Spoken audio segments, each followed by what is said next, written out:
Bom dia, meu nome é Vitor Gomes. Esse é mais um vídeo do projeto de P&D Bolsa de Energia realizado pela EDP Brasil e pelo GESEL. Nós vamos hoje falar da crise financeira no setor elétrico ocorrida nos anos de 2013 a 2015. Esse tema tem relação com o projeto de P&D na medida que uma bolsa de energia com a clearing house e contraparte central tende a trazer maior robustez nas operações financeiras do mercado de curto prazo da CCE. Bom, nós entendemos que essa crise entre os anos de 2013 e 2015 teve origem numa conjunção de dois fatores. O primeiro fator foi a hidrologia desfavorável com um período seco que se iniciou em meados de 2013, se agravou em 2014 e também houve uma precipitação muito abaixo da média em 2015. O segundo fator que deu origem à crise foi uma deficiência no desenho e nas regras de funcionamento do mercado de energia elétrica. Primeiro, existe um problema estrutural de falta de sinalização econômica do PLD, tanto para os consumidores quanto para uma expansão da geração no sistema. Segundo fator dessa deficiência de regras e desenho de mercado foram muitas medidas governamentais que aumentaram estruturalmente o volume financeiro transacionado no mercado de curto prazo. Dentre essas medidas estão os contratos por disponibilidade que se iniciaram a partir do novo modelo setorial em 2004 e começaram a entrar em operação em 2007 e 2008. Energia de reserva, que veio em 2008, mas que um grande volume de energia de reserva entrou em operação em 2012 e 2013, e também o GEFON, a geração fora da ordem de mérito. Todos esses fatores aumentaram estruturalmente o volume financeiro transacionado no curto prazo e também causaram a crise. Um terceiro fator foi o sistema de garantias financeiras do mercado de curto prazo, que é frágil. Basicamente, a fragilidade desse sistema advém de uma possibilidade de abertura de posição sem o aporte de garantia, diferentemente do que ocorre nos mercados mundiais de commodity. Somente para ilustrar, nós vemos que o PLD, esse é um gráfico que traz o PLD médio de 2012 a 2018, isso no submercado Sudeste. Você vê que o desenho de mercado, existe uma fragilidade grande, que o PLD ele fica muito elevado durante um grande período de tempo. Você vê em meados de 2014 foram 17 semanas de PLD no teto, em 2015 35 semanas, e no final de 2017 também 8 semanas de PLD no teto. Esse PLD no teto causou uma exposição muito grande em diversos segmentos e causou a crise para esses segmentos, tanto da distribuição, da geração termoelétrica, que nós vamos ver adiante. Vamos começar pela distribuição. A crise no segmento de distribuição, ela começou com uma imensa exposição ao mercado de curto prazo das distribuidoras decorrentes de subcontratação e das cotas de garantia física. Em relação à subcontratação, essa subcontratação, na verdade, involuntária, ela teve origem tanto na MP 579, quanto em atrasos de usinas termoelétricas que entrariam em operação entre 2012 e 2013 e tiveram algum excludente de responsabilidade aprovado pela ANEEL, deslocou esse início do suprimento e gerou uma exposição para as distribuidoras involuntária. Na verdade, a distribuidora, como sabem, na verdade foi uma crise de caixa das distribuidoras, porque a compra de energia é parcela A que é repassada para a tarifa. Ocorre que essa tarifa é reajustada pela ANEEL e colocado o custo para a distribuidora e para o consumidor pagar de ano em ano. Então, se há um aumento da parcela A não previsto no reajuste tarifário num volume muito grande, que foi o que ocorreu, as distribuidoras não têm caixa para arcar com os volumes de obrigação e quebrariam se não fosse intervenção governamental. Então essa crise ela demandou uma forte intervenção do governo e foram diversas medidas entre 2013 e 2015 do governo e da ANEEL para solucionar o problema. Podemos citar como uma dessas medidas os recursos a CDE, que é a Conta de Desenvolvimento Energético. Ela passou, a partir da edição de 2 decretos governamentais, a também cobrir um déficit tarifário das distribuidoras para fazer frente a esses custos que elas tiveram decorrentes de disposição involuntária, de contratos por disponibilidade, de geração fora da ordem de mérito, dentre outros. E logo após, entre também 2012 e 2013, o Tesouro Nacional aportou 11 bilhões de reais na CDE, também como uma forma não só de mitigar o caixa das distribuidoras, mas também não deixar que a tarifa do consumidor residencial e do consumidor da distribuidora, do consumidor cativo, aumentasse muito nesse período. E um pouco depois, em 2014, foi criado a conta ACR, que foi uma espécie de empréstimo dos bancos para as distribuidoras, para também elas não para conseguirem cumprir com esses compromissos no mercado de curto prazo. E esses valores chegaram a 21 bilhões de reais. E também a ANEEL adotou 3 medidas, que a primeira foi a redução do PLD teto, que diminuiu um pouco o nível de obrigação das distribuidoras e também fez com que alguns custos passassem para encargos e teriam um repasse mais rápido. A ANEEL também adotou as bandeiras tarifárias e em meados de 2015, no início de 2015, para falar a verdade, em março, a ANEEL adotou uma revisão tarifária extraordinária, que também foi uma medida de solucionar o problema das distribuidoras. Bom, passando para a crise dos geradores termoelétricos. Muitos geradores termoelétricos também em 2013, 2014 e 2015 tiveram exposição muito grande ao mercado de curto prazo. Houve 2 grupos de problemas com essas termoelétricas. Primeiro, algumas atrasaram na entrada em operação comercial e tiveram que comprar energia a um preço muito alto no mercado de curto prazo, tiveram prejuízos relevantes. O segundo grupo de problema foi em relação às indisponibilidades. Muitas termoelétricas, principalmente a óleo diesel e a óleo combustível, elas, apesar de ter uma obrigação contratual e até na legislação de gerar sempre que o CMO subir acima do CVU delas, elas não são preparadas para gerar na base. E como vimos no gráfico anterior, o PLD ficou alto durante um período muito grande de tempo. E além disso, houve geração fora da ordem de mérito. Então, existem usinas a óleo diesel e óleo combustível em que a tecnologia não é preparada para isso, elas ficaram despachadas durante mais de um ano. Então essas usinas entraram em manutenção programada, manutenção forçada e consequentemente ficaram expostas ao mercado de curto prazo e tiveram prejuízos muito relevantes.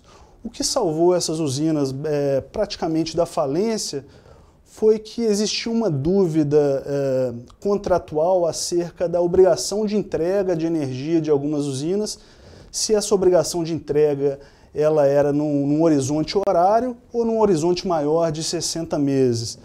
Elas questionaram a ANEEL defendendo logicamente que era um horizonte de 60 meses, porque se fosse um horizonte horário, elas não teriam gerado nada em determinadas horas, e ficariam expostas ao mercado de curto prazo. E se for no horizonte de 60 meses, essa exposição estaria diluída no tempo e logo os prejuízos seriam menores. A ANEEL entendeu que deveria prevalecer o entendimento do horizonte horário, então muitas entraram na justiça, ganharam liminares, em muitos casos houve sentenças judiciais favoráveis aos geradores termoelétricos, o que de certa forma pode dizer que se salvou muitos da falência. As crises dos termoelétricos gerou prejuízos que foram basicamente, elas ficaram adstritos aos grupos econômicos dos geradores, aos acionistas. Houve, inclusive, o maior grupo privado termoelétrico do Brasil na época, que é a Eneva, antes era a MPX Energia, entrou em recuperação judicial, muito decorrente dessa exposição ao mercado de curto prazo de algumas usinas. Bom dizer também que uma crise que é adstrita aos acionistas, ela não deve ser negligenciada, até porque aumenta a percepção de risco de todo o setor, o que afeta indiretamente, vamos dizer, a toda a sociedade. Agora vamos passar para a crise dos geradores hidrelétricos. Esse gráfico mostra o GSF médio anual de 2008 até 2019. 2018 e 2019 é uma previsão da CCE, mas esse gráfico mostra claramente que até 2013 o GSF era maior do que 1, ou seja, o bloco dos geradores hidrelétricos não estava exposto ao mercado de curto prazo, muito pelo contrário, estava exposto positivamente, gerando receita aos hidrelétricos no mercado de curto prazo.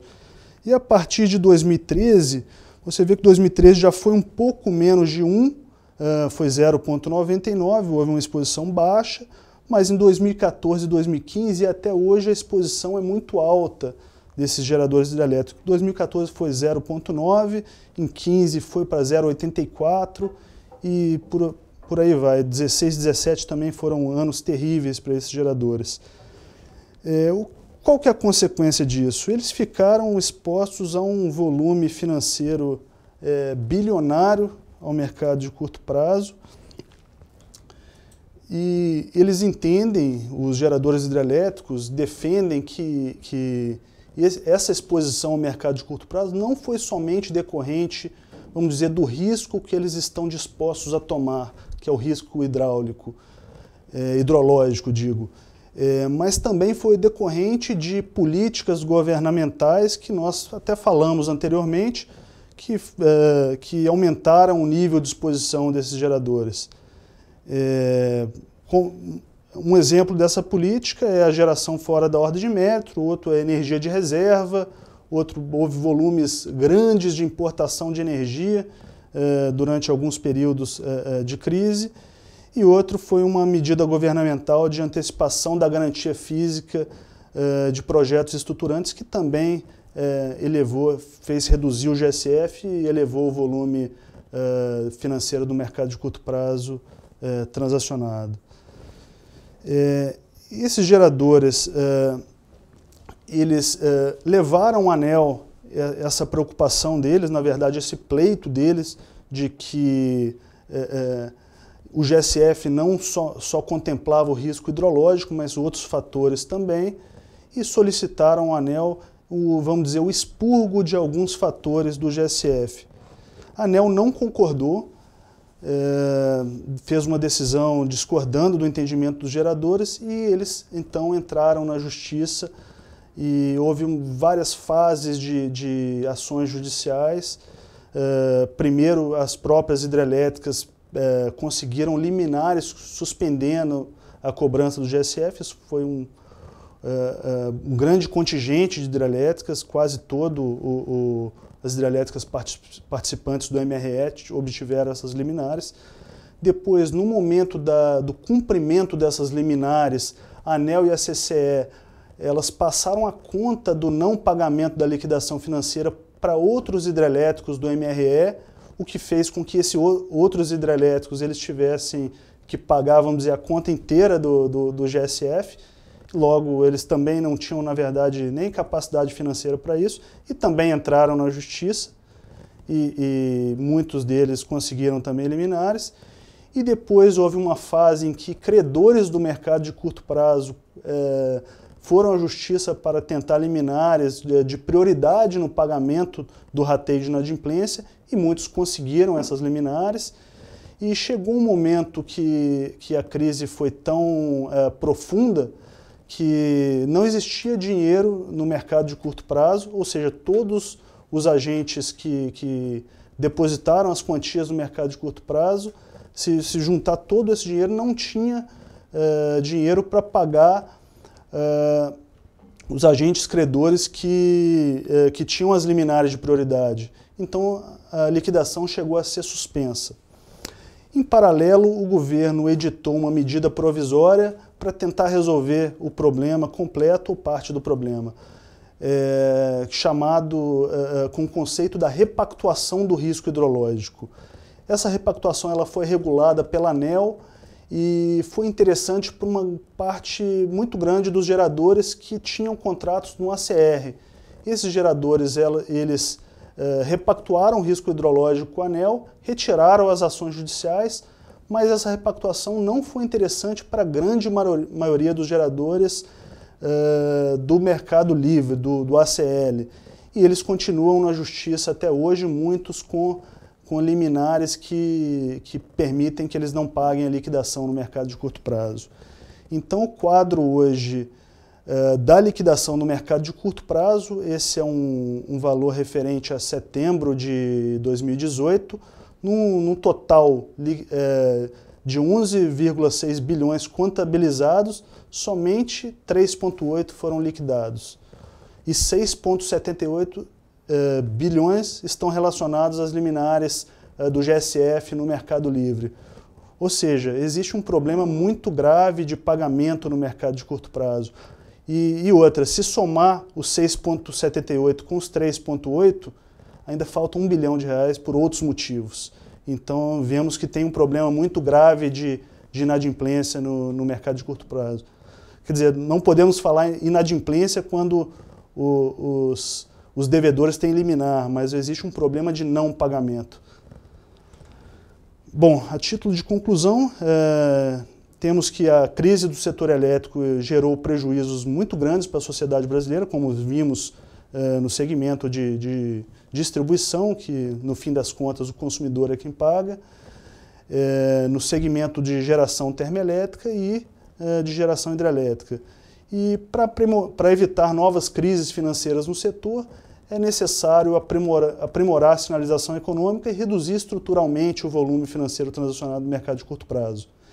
E um desenho de bolsa de energia com uma clearinghouse e contraparte central requer que os volumes financeiros transacionados no mercado de curto prazo sejam minimizados para evitar que o custo da implantação desse desenho seja proibitivo. Bom, finalizamos. No site www.projetobolsadenergia.com.br vocês podem ver outros materiais desse projeto. Muito obrigado.